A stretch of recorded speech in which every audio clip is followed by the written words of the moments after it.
C'est au pied de ta croix que je trouve le Rien que la vérité. L'émission qui vivifie et sauve vos âmes pour Dieu. blotti dans tes bras. Suivez désormais votre émission Rien que la vérité avec votre servante, l'évangéliste Virginie Séonou, tous les mercredis de 22h à 22h30 sur la RTDS. Bienvenue donc à ce rendez-vous de rencontre exceptionnelle avec le Seigneur Jésus-Christ. Amen. Amen. Nous remercions Dieu, celui qui nous a fait grâce d'écouter sa voix cette nuit à travers ses enseignements. Rendons gloire et honneur à lui. Et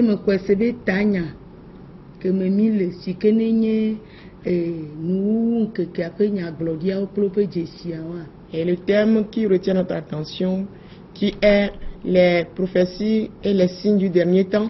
Et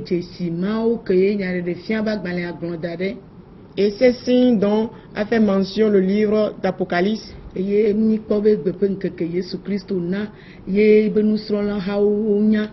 Et que en ces jours, Jésus-Christ informe ses disciples d'avance de connaître ces choses. Et nous qui venons au terme de ces générations, on nous a révélé aussi ces choses. Ces paroles sont véritables à nos jours. Et elles ne changeront point. Alors nous allons toujours continuer leur accomplissement, les assister. Que le Seigneur nous bénisse. La dernière fois, on s'est arrêté sur comment les femmes pleuraient pour Tammuz.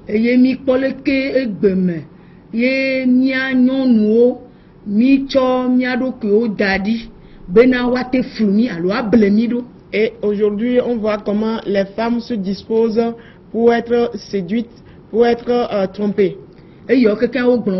Toutes ces choses sont dites d'avance. Et dans cet ordre d'idée, les femmes sont appelées des insensées. Et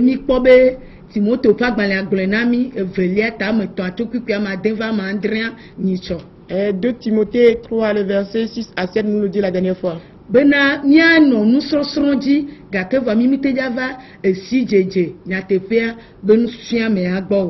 cela veut dire qu'on peut continuer, les femmes peuvent continuer par apprendre, mais elles n'arriveront jamais à la connaissance de la vérité. Cela prouve qu'on peut enseigner à une femme. Une femme peut enseigner. Pourquoi?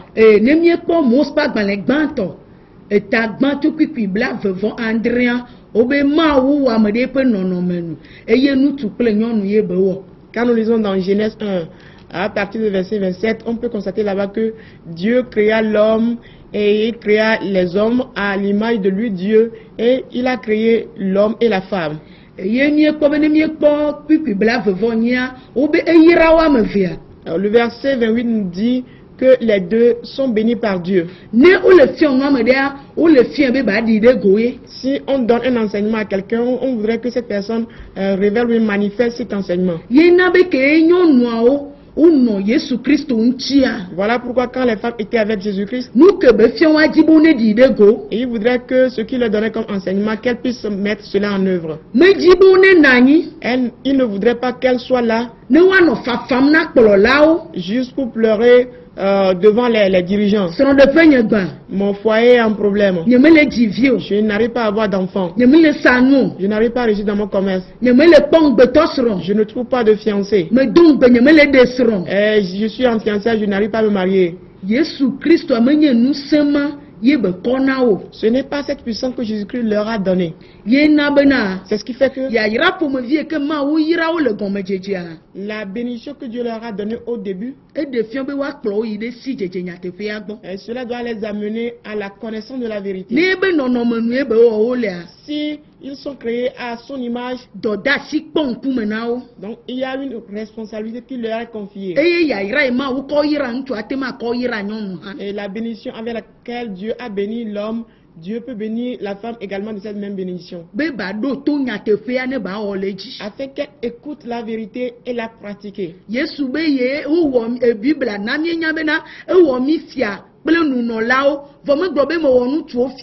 Et la Bible nous informe qu'il a fait de nous des rois et des sacrificateurs. La Bible n'a pas dit il a fait des hommes juste des rois et des sacrificateurs, mais ensemble. À chacun revient une responsabilité.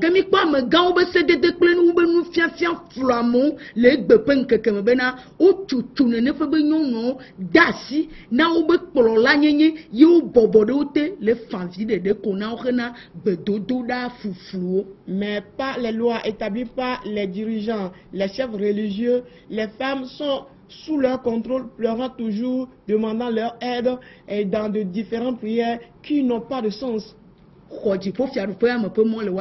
Et de là, on leur a retiré du chemin de la vie éternelle. On les a retirés du chemin de la vie éternelle. Et on leur donne autre chose. Afin qu'elles soient là juste pour donner de l'argent. Il suffit que les femmes donnent des costumes aux pasteurs, acheter des voitures aux pasteurs, acheter des terrains aux pasteurs. On ne veut pas les amener vers toute la vérité afin que leurs âmes puissent donner un jour un bon compte à Dieu. Mais Jésus, à son arrivée, il n'a pas mis de différence entre les hommes.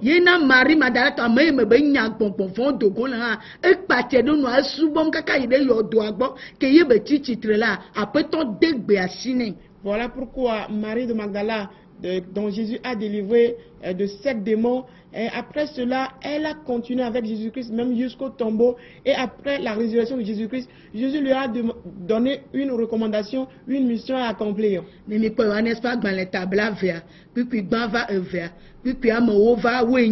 Quand nous lisons dans Jean 20, le verset 1 à 2, le verset 18 à 20.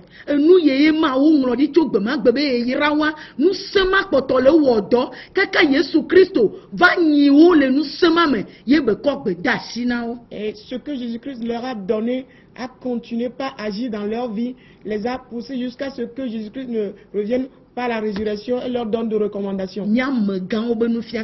Les enseignements de nous les dirigeants, les lois établies par nous les dirigeants, nous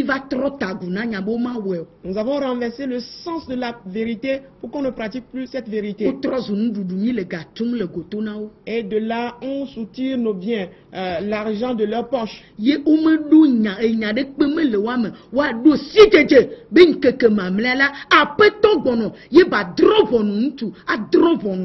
Et les femmes n'ont plus la connaissance là de savoir que le Seigneur est en route. Il va revenir et il va juger les hommes, juger les femmes. Que o don ngbenami le yoel pa gbanle etame ton topipi egbanva me via obi wa kwede nyonu vi o pele nutuo siamdi. Et voilà, et quand nous allons voir dans un autre sens, la promesse du Saint-Esprit est faite. Et il est dit que l'Esprit Saint sera répandu sur les filles comme les fils. Cela veut dire que ce que nous pourrons lire dans Joël 2, le verset 28 à 29 dans la version française, mais dans la version EV, c'est Joël 3, le verset 1 à 2.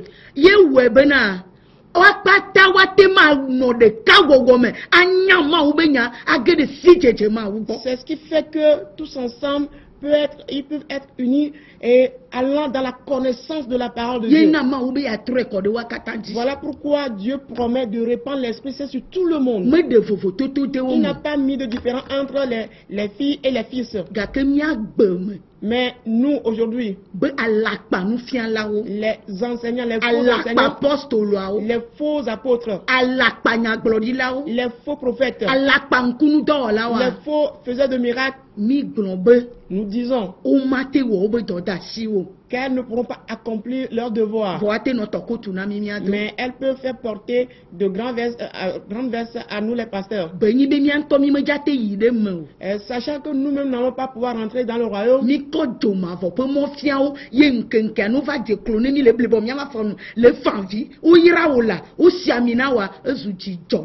Et chaque jour, quand ces femmes sont devant nos pieds, roulant par terre, en pleurant devant nous, disant, oh pasteur, tu es béni, tu es béni, tu es oint, c'est ça notre source de joie. mi bebe mi mate de ma unti ba fiami nyate pe wa va nyate pe si jejegbo awo obe doda si o. Et nous ne voulons pas nous approcher de Dieu afin que Dieu nous enseigne sa vérité, que nous pourrons aussi leur donner afin qu'ils viennent à la connaissance de la vérité. Yom no gbe yom kwa ne mgbe gunleri kwa ave me no mi konu yo kekena o le blebole mi aba fonu bezuji jonami. Et on nous dit tout seulement que appelle-moi, quand tu m'appelles, je vais donner une prophétie, ce que tu cherches, tu auras l'accomplissement. Et toutes ces choses constituent notre source de joie. Ne Yesu Christo me konya te pe ni wo po nu de le wa moa mate glona o gon habena o ne ve la ele Jérusalem ne wa konu sin. Si Jésus-Christ ne les avait pas nourris de la vérité et que cette vérité trouve de place en elle, il ne pourra pas dire à tout le monde allez m'attendre à Jérusalem. Il y avait des femmes dans la masse le jour-là. Elles ont reçu la puissance pour produire de fruits.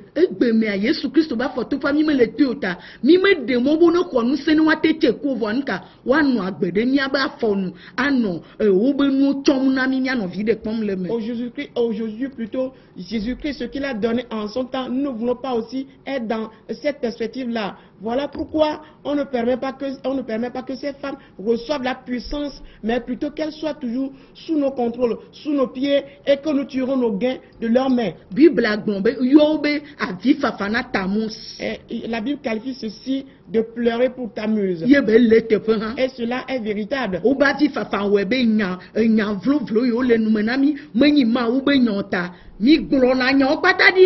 Et dans leurs pleurs, et tout ce qui se trouve dans notre bouche, qui n'est même pas la parole de Dieu, on leur donne cela comme des prophéties. Ce qui fait que la puissance qu'on leur a amenée, afin d'avoir la maîtrise de soi, afin d'avoir la persévérance, la patience, avoir la foi, pour aller à la fin, pour avoir le salut, nous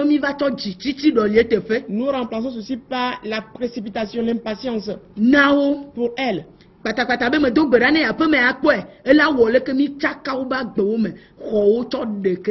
Précipitamment, on prie, on dit quand tu rentres à la maison, tu auras ta solution, tu auras gain de cause. Et dans cette ordre d'idée-là, on les a troublés et on a pris ces femmes en mariage. Et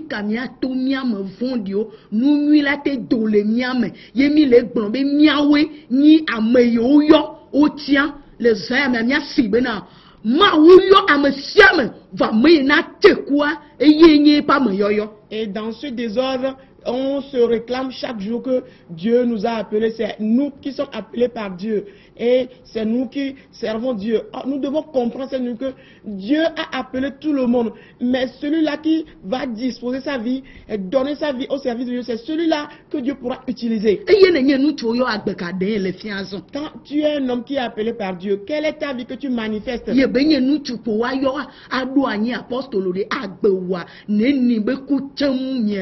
Et quand c'est seulement les hommes qu'on peut appeler à être des apôtres, quelle est la conduite, le fruit de notre vie qui témoigne de la vérité que nous produisons?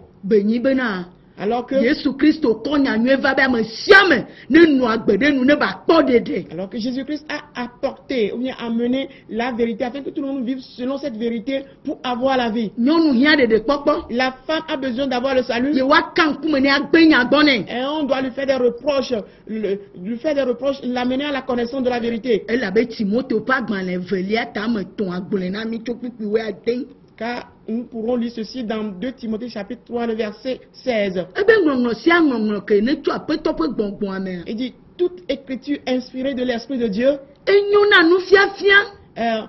digne pour l'enseignement, pour instruire, pour restaurer, pour éduquer l'homme, afin que l'homme de Dieu soit parfait dans la justice. Et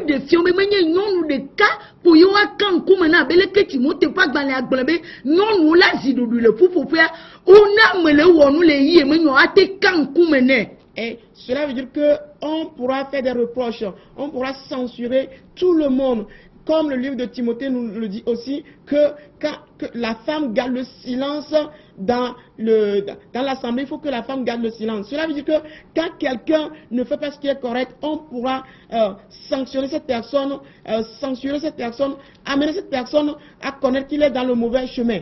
Non, là, pour et dans l'assemblée, la femme doit toujours garder le silence.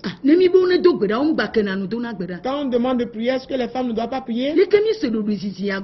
Comment avons-nous compris le fait de garder le silence? Que notre vie garde le silence. Jésus-Christ dit que c'est notre conduite, notre vie qu'on pourra constater, et de là on pourra voir le bon fruit chez nous. La vie qu'il a mise en nous, on doit produire le fruit qui convient à cette vie. Parce que c'est ce qui nous a donné comme enseignement. Qu'il n'y a plus de mâle ni de femelle. Mais l'Esprit de Dieu est là pour tous les deux. Il revient à l'homme de produire le fruit, il revient à la femme de produire le fruit.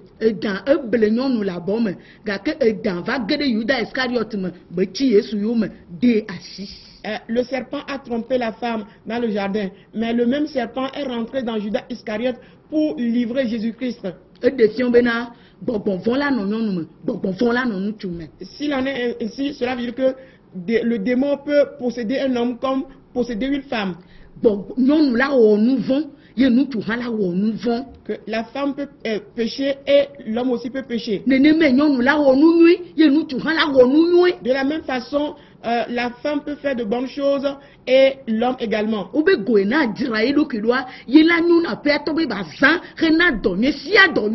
dit le vase qui s'est disposé, qui s'est gardé pur, c'est ce vase-là qui sera utile au maître de la maison pour accomplir des bonnes tâches. L'homme peut s'affaiblir, la femme aussi peut s'affaiblir. L'homme peut être vaillant, une femme aussi peut être vaillante. L'homme peut être sauvé et la femme aussi peut être sauvée.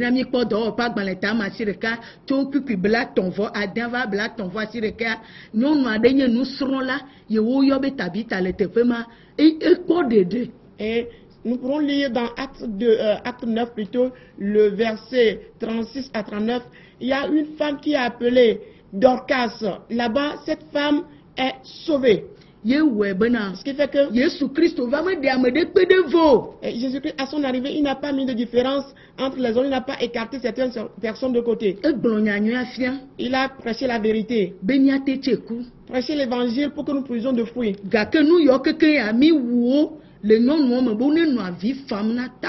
Mais on a tué ces bonnes choses en les femmes, en sorte qu'elles soient toujours là pour pleurer pour Tammuz. Et elles sont devenues une proie pour les chefs religieux. Et on leur a donné de loi afin qu'elles héritent toujours le veau d'or, qu'elles amènent leur collier, leur boucle d'oreille pour qu'on en fasse un veau d'or, et que chaque jour ces femmes soient détruites toujours. Parce que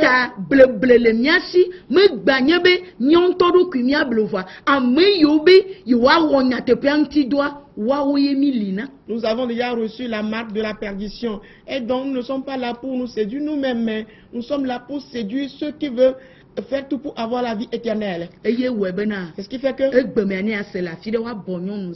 et partout, bien, dans n'importe où on constate qu'on rassemble beaucoup de femmes. Juste à cause de leur séduction, leur mensonge. Leur dire que Dieu n'appelle pas les femmes. Parce que être appelé par Dieu pour nous, c'est de tenir le microphone. Disant que je suis un pasteur. Rien que dans le désordre. Dans l'incrédulité. Dans le fait qu'on n'a pas en nous la vérité. Sans produire de fruits. Et on donne siège à la méchanceté en nous-mêmes. Cela fait que on attache cette situation aux femmes. Qu'elles soient là juste pour prier, sans aucune espérance, sans avoir la parole de Dieu en elle-même. Mais on dit tout passera. C'est seule la parole de Dieu qui demeurera. Je crois que les œuvres miraculeuses qu'on nous a accordées en 7 ans, ces choses passent déjà. Et ceux qui font des miracles passent aussi déjà. Dans ces paroles de non-sens qui sortent de leur bouche, dans les mensonges qui sortent de nos bouches, en renversant le bon chemin, droit chemin du Seigneur. On dit, on connaîtra chaque arbre avec son fruit. Et on nous reconnaît à notre fruit.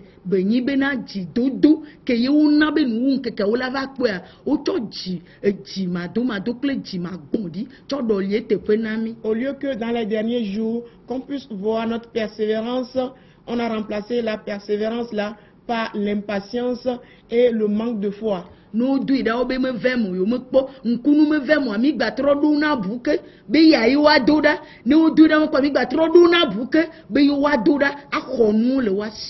quand on demande un programme de prière et quand on n'a pas les instruments pour ce que nous cherchons, on programme encore un autre jour, on se dit mais il y aura une autre occasion. Et quand on observe aussi ces jours qu'on n'a pas de solution, on reprogramme encore et on continue toujours dans cette perspective. Voilà nos œuvres de mensonges.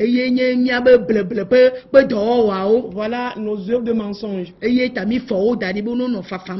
Voilà pourquoi on a mis les femmes en place pour qu'elles soient là juste pour pleurer pour tameuse. Qu'elles ne sont pas appelées par Dieu. Que ce sont les hommes qui sont appelés.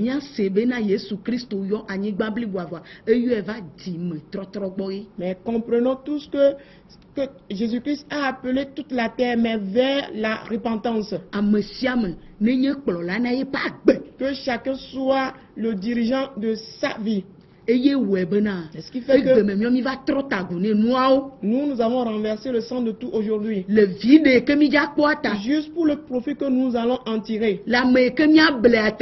Juste parce que nous allons séduire les hommes. Afin qu'on accomplisse notre propre volonté. Toutes ces choses sont des œuvres de mensonges que nous avons mis plutôt en place. Et nous amenons des choses dans la maison de Dieu. En vendant tant de choses aux gens. Toutes ces choses, on peut les rassembler dans les pleurs adressés à Tammuz. Et on leur demande d'amener des grains, des oranges. Et que ce sont des fêtes de moisson qu'on organise. Mais toutes ces choses sont plongées spirituellement afin que ces choses soient des bons fruits que nous devons produire, donc nous devons moissonner.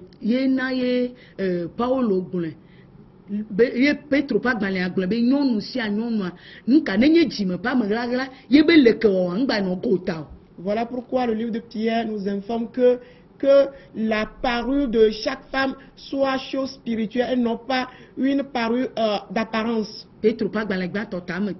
Dans 1 Pierre chapitre 3. Cela ne veut pas dire qu'on ne doit pas avoir de parure. Mais aujourd'hui, nous, les chefs religieux, nous avons changé ces paroles.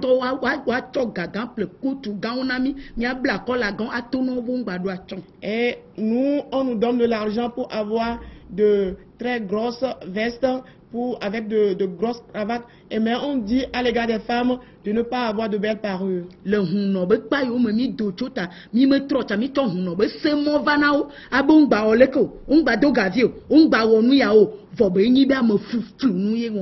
Des couvents dont nous étions sortis, nous sommes là sans avoir la connaissance véritable et donc on leur donne nos propres lois en leur disant vous n'avez pas le droit d'avoir de belles parures, vous n'avez pas le droit de porter des boucles d'oreilles et ainsi de suite dans ces désordres-là que nous avons mis en place.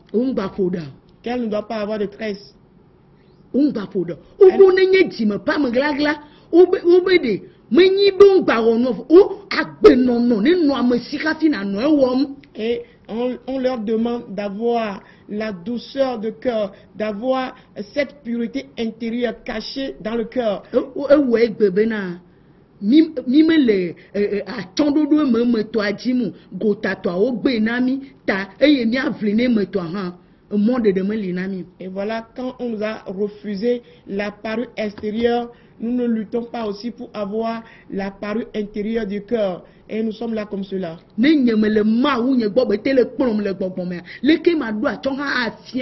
Et si je suis dirigé par mon Dieu, je suis soumis à mon Dieu, de la façon où je dois avoir ma parure, il doit pouvoir aussi me l'enseigner. Gake, autant pour yanami les sa 1 million, les sa pasteur, les sa peu, gagao, non faut gaba de belle, chochi rome, yaye mana. Yaye mia playa, yame ponye nouveau. Mais, et ce qu'on nous dit aujourd'hui, c'est de laisser de côté la parure, mais à l'église, on nous demande d'acheter des choses, d'acheter même le pasteur, on met un pasteur en vente en chair, et on paye jusqu'à 1 million, on paie des maisons, et les gens arrivent même à se vanter à l'église pour leur fortune, pour leur richesse. Et ces choses ne sont pas des péchés, mais c'est avoir des tresses de mèche sur la tête ou bien des belles parures, c'est ces choses qui constituent des péchés aujourd'hui. Amegãwo be sedede eyi ya debe mia fiam wo be lufo ne kpɔ dede wuli yo mi tsɔ va de ŋkɔ na wo yo be mɔkpɔkpɔ va le numo dzi be ne me le ta blankpoa ma yi dzifo ne nye me fo metsofo be nyi be ayi me nuwɔ mi le mia be sedede wa mi na mia trɔ dzime ne mia to nya teƒe ne luvɔ va kpɔ agbe. Les lois des chefs qui sont des éléments minuscules qui empêchent les gens aujourd'hui de connaître la vérité. Et ces choses ne sont que quoi? Si je ne me voile pas, cela veut dire que je ne peux pas me retrouver au royaume des cieux. Et si j'ai des boucles d'oreilles, je ne peux pas aller au ciel.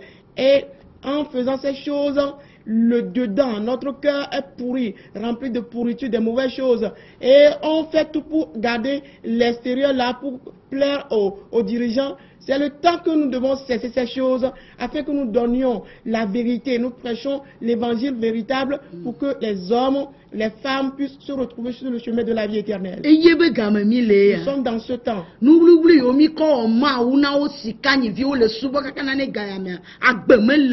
Les éléments minuscules là, dont on a fait de ces choses là pour eux, Dieu, et ils ne retrouvent pas Dieu en ces choses.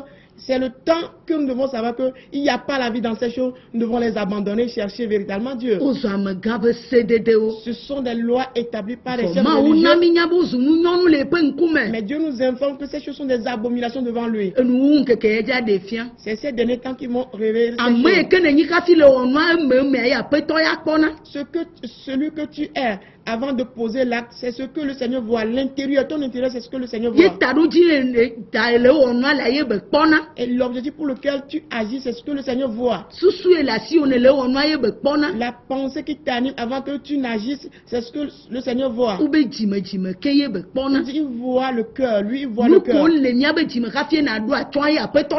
Ce qui est dans ton cœur avant que tu n'aies ta parole, c'est ce que le Seigneur verra. Il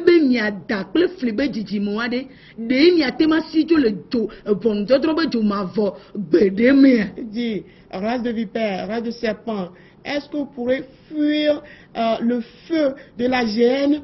Est-ce que de bonnes choses peuvent sortir d'une méchante personne? Et si une méchante personne veut avoir sa parure, avec quelle bonne chose il pourra avoir cette parure? Celui qui n'a pas l'esprit de Dieu en lui, avec quoi il pourra avoir sa parure? Celui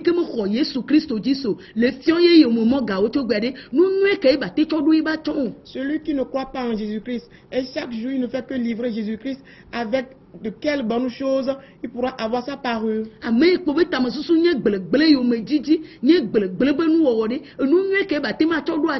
Celui qui n'a que des pensées sur des mauvaises choses, avec quelle bonne chose il peut avoir sa parure.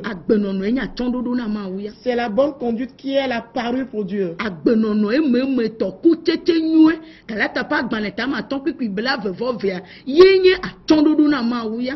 C'est la bonne conduite du cœur qu'on peut lire dans Galates 5, le verset 22. Ce sont ces choses qu'on peut retrouver là-bas qui constituent la parure devant Dieu. Si c'est ce qui concerne la chair, nous tous nous serons déjà sauvés. Si c'est ce qui concerne juste le corps, on aura déjà trouvé ce qu'on cherche. Si c'est ce qui concerne juste le corps, Jésus-Christ s'est déjà réjoui à notre égard. Mais c'est maintenant que la colère est déversée sur la terre.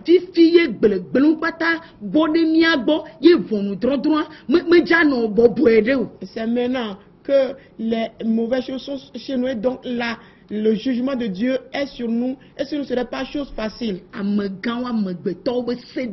Les lois établies par les chefs. On a fait ces choses beaucoup d'années pour faire des hommes des esclaves. Et l'homme méconnaît tout ce qui est la loi spirituelle et produit ses fruits. Et les femmes sont toujours sous pied de ces dirigeants, ces chefs religieux. On pleure toujours pour ces chefs, trompant toujours nos cœurs pour en tirer leur gain. Que le Seigneur nous bénisse. 8 jours après, rendez-vous encore sur cette chaîne de télévision. Amen. Amen. C'était votre émission Rien que la vérité, présentée par l'Église, la main puissante de Dieu, avec votre servante, l'évangéliste Sewonou Virginie. Retrouvez ces enseignements sur le site web www.égliseMPD.org.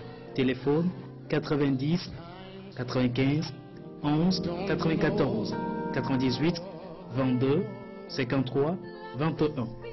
C'est vous les bénis de Dieu. À la prochaine.